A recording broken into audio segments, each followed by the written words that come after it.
young child, I didn't quite know what it meant. I always thought in terms of a person choosing a profession and then staying with that profession for many, many years for the rest of your life. And then you retire and do whatever.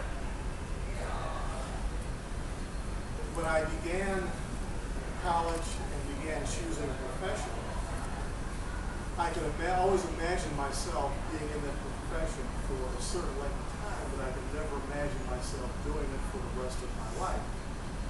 I never knew quite what was going to happen after that. So in college, I had a degree in accounting, spent 4 years as an auditor, loved it, got tired of it. I decided that I liked looking into the future rather than looking at the past. The accountants were always looking at the past. Decided, well, I think I should do something that's more future-oriented, such as start trading futures. What could be more future-oriented than that? Did that for 6 years. 5 years I did well at it. 6th year, I don't know what happened. System that I've been using, which worked for me so well, stopped working. And although I hated accounting, I decided, well, you know what, I've got to do something. I think I'll go back to accounting. I know how to do it. But from there, I learned that I could go into IT consulting. And you remember the commercial years ago, Gillette, the guy, the owner, said, you know, I like this company so much I decided to buy it. Well, I decided, well, I can't buy the company, but I like this accounting software so much I decided to form a company and then sell it. Which is what I did. And then one thing led to another. I started out my company as one person. I grew it up to 35 people. And then I decided, well, you know what? There's a change that's happening on the inside. I don't know quite what it is, but I know that I'm very tired and work very, very hard. So I think I'll take 2 years off. So I took some time off. I went out to Boston. I decided, well, you know what? I'm going to do something that I've never done before. I'll study Tai Chi, Qigong, things like that. And came back to Chicago. And then I decided, well, I really need to do something that I can make some money with. Let me do something like body language. Got onto the internet, searched high and low for body language, found all this information about it. But these 3 letters kept popping up. NLP, NLP, NLP. God, what the hell is an NLP? Found out neuro-linguistic programming. Started researching neuro-linguistic programming. Began taking some online courses and some DVD courses and decided this year that I would go out to England and train with one of the founders.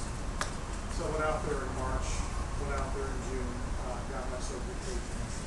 And so lo and behold, I'm in my profession number 4. I'm now what I call a breakthrough coach. And that is that I help people now when they are stuck in life, and we all have those periods where we were stuck in life. I work with them and I help them get down and try to find out what that next avenue is that they want to pursue. Thank you. Madam Toastmaster.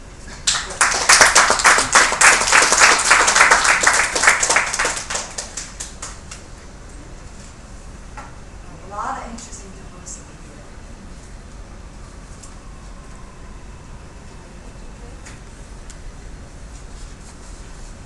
Finally, our last speaker tonight. As an introduction, the title of the speech is Organize Your Speech Outside the Toastmaster Organization. How do you organize your speech and how do you choose your organization manual? Our speaker, distinguished Toastmaster and long-time Toastmasters member, shares his thoughts about Toastmasters' approach to speech organization and how a different approach can make your speech more impact on your audience. Today, you will get a glimpse outside the Toastmasters organization and begin to see speaking a little differently. And now, please join me in welcome Tim Wilson.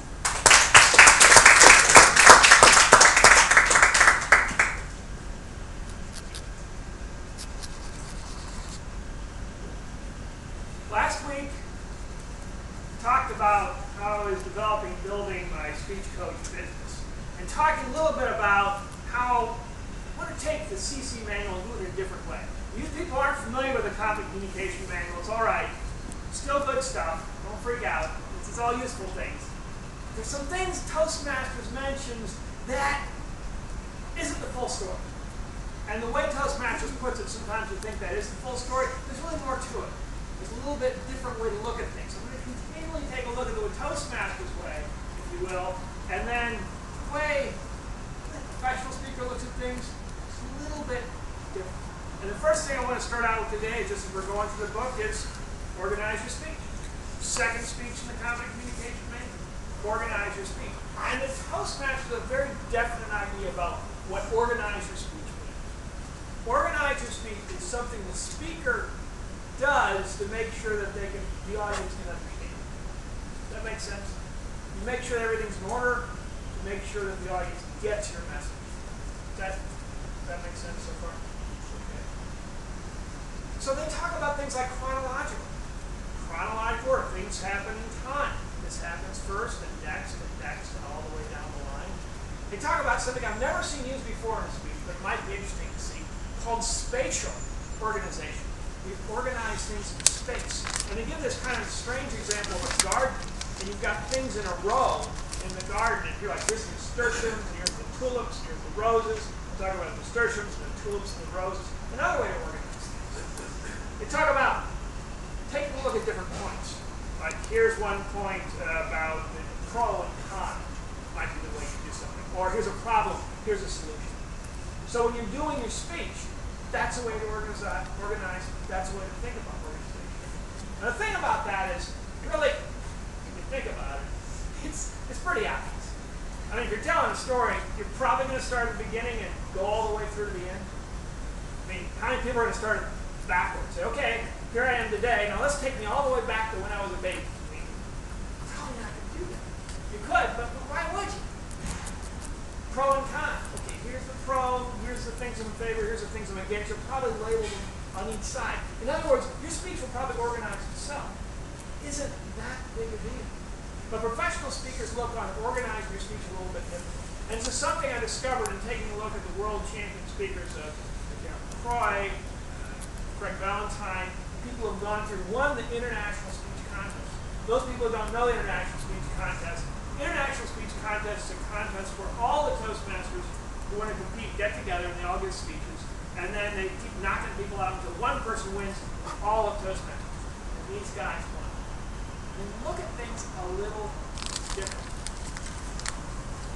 So for these professionals who get upwards of thousands of dollars in speech, they look at organization in a completely different sort of a way. Organization isn't really just something for the speaker. I mean, hopefully you're organized when you go out there. Hopefully you know what things are happening. Hopefully all that stuff happens. Probably you're going to be okay. You don't have to worry too much about that. Organization instead is different. Organization is all about helping the audience understand and remember your speaking points. That's organization. That's a little different, isn't it? A little different from saying organization is all about helping people go out there and helping people figure out and remember their speech. That's one thing.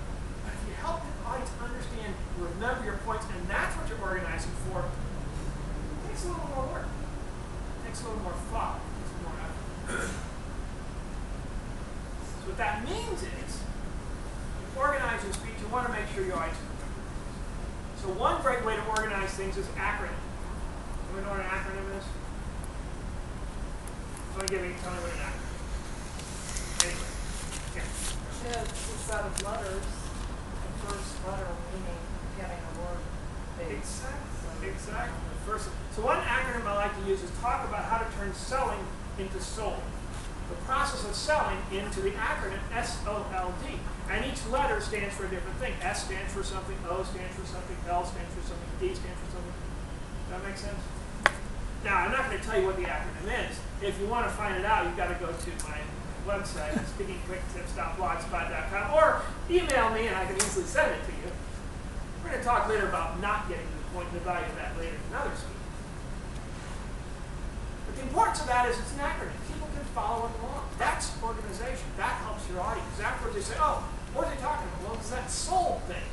Yeah, that's right. S is this, and O is this, and L is this, and U is this. You ever heard a speech like that as acronyms, and when you try to figure out what the acronyms afterwards, you find yourself just kind of remembering that stuff? Had that experience? That's organization. That's the power of organization. Another thing you can do is listing, Craig Valentine talks about he calls it the 4 R's. You just give a letter, the same letter to each thing, and then people remember that all the way through. So the 4 R's, remarkable results. So you remember, here's the first R, the second R, the third R, the fourth R. That helps you understand the point. That helps you remember. The Toastmasters are going to look at organization the way it looks at it. It looks at organization just having to do with going up there with a speaker and making sure everything's in order. Organization is a little bit deeper, a little bit richer, a little bit fuller. Think about the audience. Think about putting everything in a way so the audience comes away from your speech, remembering it, and being able to cite every point all the way down the line. That's the organization. You really want to get that deeper connection. Now that you understand organization, next time we're going to talk about the importance of not